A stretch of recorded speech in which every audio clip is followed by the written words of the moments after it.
मध्य प्रदेश के पूर्व मंत्री और कांग्रेस के वरिष्ठ नेता सज्जन सिंह वर्मा हमारे साथ मौजूद हैं। सर, आज रिजल्ट आ चुके हैं मगर मध्य प्रदेश में तो 29 में 29 सीटें आपकी हार चुकी हैं। हाँ, देखिए, ये चुनाव किसी एक प्रदेश का नहीं था, ये चुनाव सारे राष्ट्र का था।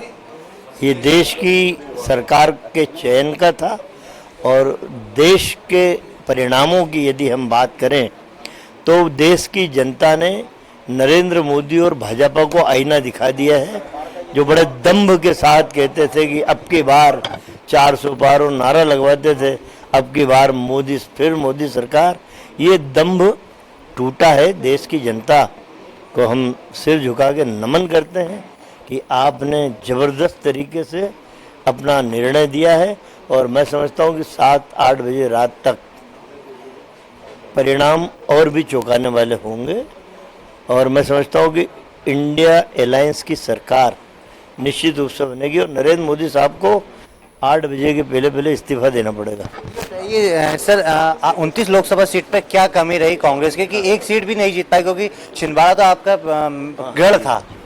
देखिए, असल में क्या हुआ कि हम यहाँ के वातावरण को सही ढंग से भांप नहीं पाए और सोशल इंजीनियरिंग में हम लोग कमज़ोर पड़े। देखिए, मैं स्पष्ट बोलने वाला नेता हूँ, सोशल इंजीनियरिंग पे हमने ध्यान दिया नहीं। यदि हम ढंग से सारे वर्गों को समाहित करके आगे बढ़ते तो शायद 8-9 सीट हम लोग यहाँ जीत सकते थे। कुछ निर्णयों में कमज़ोर रहे, वरना कांग्रेस पूरी एकजुट थी। अब क्या लग रहा है, अगली रणनीति क्या रहेगी? अब रिजल्ट भी आ गया, फिर कांग्रेस क्या करेगी? अब मध्य प्रदेश के लिए तो हम सारे, आज भी मध्य प्रदेश के कांग्रेस के दफ्तर में, ऑफिस में प्रथम पंक्ति के नेता भी थे, द्वितीय पंक्ति के नेता भी थे।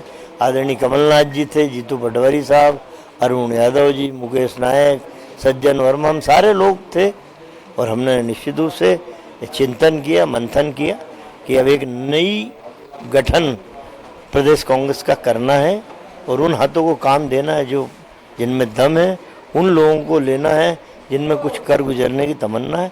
फिर से नई परिभाषा लिखेंगे। बीजेपी कह रही लगातार ईवीएम पे सवाल खड़े करते थी कांग्रेस। नहीं, आज हमारे नेता दिग्विजय सिंह जी का बयान आ गया है, मैंने सुना है।